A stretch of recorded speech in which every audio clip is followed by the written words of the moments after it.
Hi again. We are still looking at two categorical variables in a table. And this table is also called a contingency table. I think I forgot to mention that in the last one. And we're going to look at conditional probabilities this time. So it's another type of probability. So first let me write down contingency table. Oh, and it's spelled right. Contingency with a C. Table. That's just another name for this table you might run into. And with a conditional probability, we're given some piece of info. Conditional probability, you can think of it's conditional. It depends on something. Okay, so let me show you what I mean by that. So we have our same table with the three rows for the three treatments in this experiment, disipramine, lithium, or placebo, and our two columns for the outcome, whether a person had a relapse or did not have a relapse in this cocaine treatment.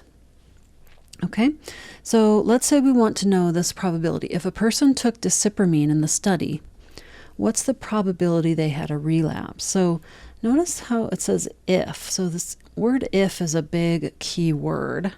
So I'm going to write this over to the side. If is a big key word.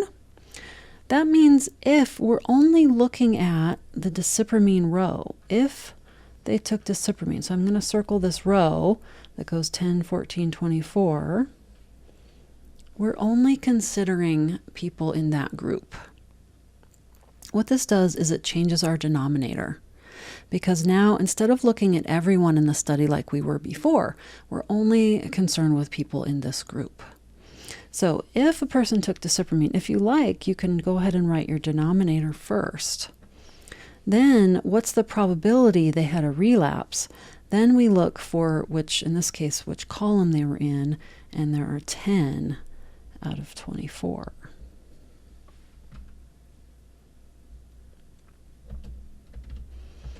I'm going to divide that. 10 out of 24 is 0.4167. So I could say 41.67% of the disipramine group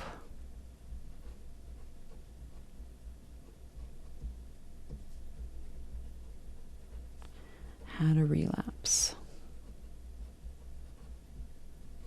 Okay, so I'm going to make a note that conditional probability changes the denominator.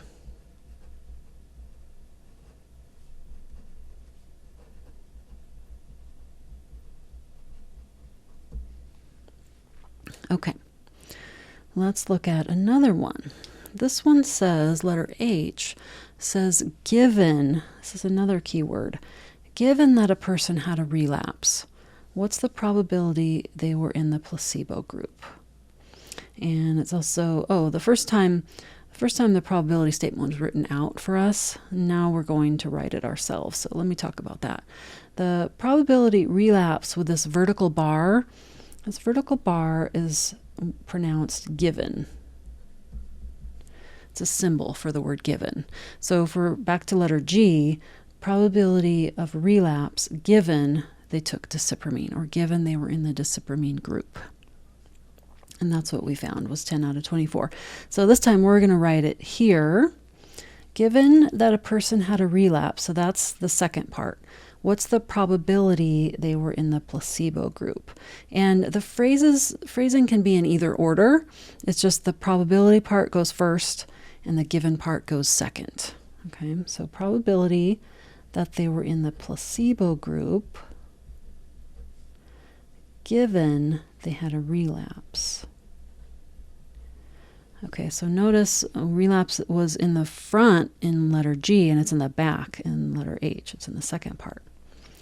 Okay, so our given condition could be a row or a column, so we need to watch out for that.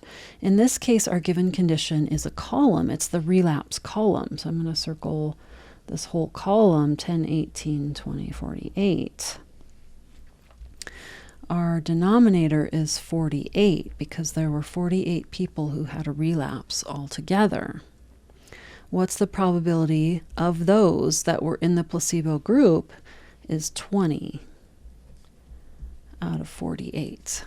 Okay, so remember all the and the or and the marginal probabilities that we did before, those all use the grand total. But in conditional, we don't use the grand total anymore. We use the row or column total. So I'm also going to write given. That's another keyword that tells us to use conditional. Let me calculate this one. I'm not quite done with letter H yet. 20 out of 48 is 0.4167. Oh, it's just kind of a coincidence that it's the same as that one, because 10 out of 24 is the same as 20 out of 48. Both of these are doubled. So it reduces to the same number. That's pretty, just a weird coincidence. And maybe because we had, so many multiples of 24 here. That's unusual. Okay, so 41.67% of the placebo group, given the person had a relapse, of the people who relapsed were in the placebo group.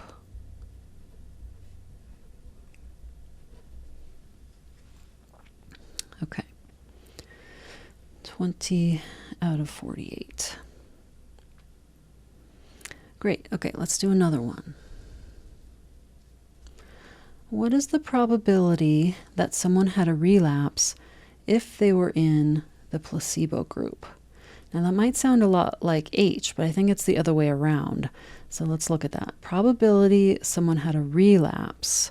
Yeah, so that's going to go first.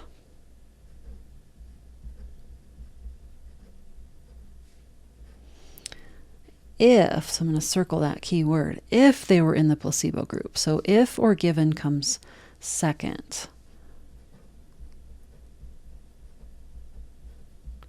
Okay, so let's see what's different between G and I. If you switch the given condition, what happens? Okay, so now we're only looking at the placebo, the given row or column. So I'm going to say, use the denominator for a general statement here. Use the denominator of the given row or column, whichever it is. Okay, so in this case, placebo is a row.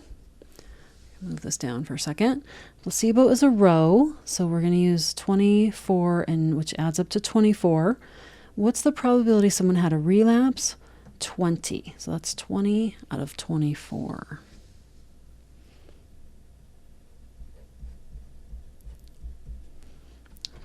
Out of 24. So the placebo was not great, was it? Yeah, 24 was 0.8333.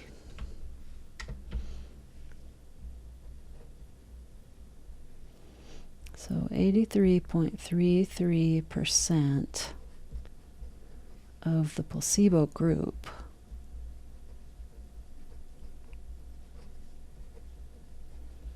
had a relapse.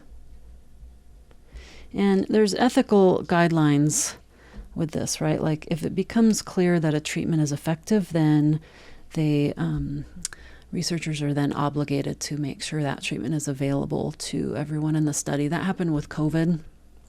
They were testing a drug, I think it was remdesivir or one of the COVID drugs, and after part of the trial, it became clear that it was so effective that they had to stop the trial and then give the treatment to people, because you can't withhold something that would save their life ethically. So a lot of ethics involved in these experiments. Okay, then a little summary here. These are called conditional probabilities because we are given one of the variable values. We're given a value of one of the variables. We only use a single row or column to find the conditional probability. Okay, now if you're a formula person, if you're not a formula person, you don't like formulas, you can skip this part. But if you do, if you'd rather have a formula, I'm going to show you this. Notice we calculated all these pretty intuitively from the table, from looking at which numbers meet the criteria that we're looking for. There is a formula. The probability of B given A, for whatever event we're talking about, is equal to the probability of B and A over the probability of A. So we've really been using this, just kind of doing it intuitively from the table. For example, if we put in relapse and placebo, I'll just write R and P. So that was the last one that we did. I'll show you how it comes up to be the same as 20 out of 24. So we looked at the intersection, right? That's where the relapse and placebo intersect. If we just look at the number, that's 20, right? That's 20. And over the probability of placebo, if we just look at the total of placebo, that's 24. So this is another way of doing it. Now, I didn't, in probability, technically we need denominators, right? So if I had done the full probability, it would be 20 out of 72 over 24 out of 72. And the 72s cancel out. So we end up with 20 over 24. So if you prefer, I wouldn't suggest doing it this way with the double fraction and canceling, but if it helps you at all to use the formula, you're welcome to use it. But I wrote a note here that you don't have to use it unless you want to.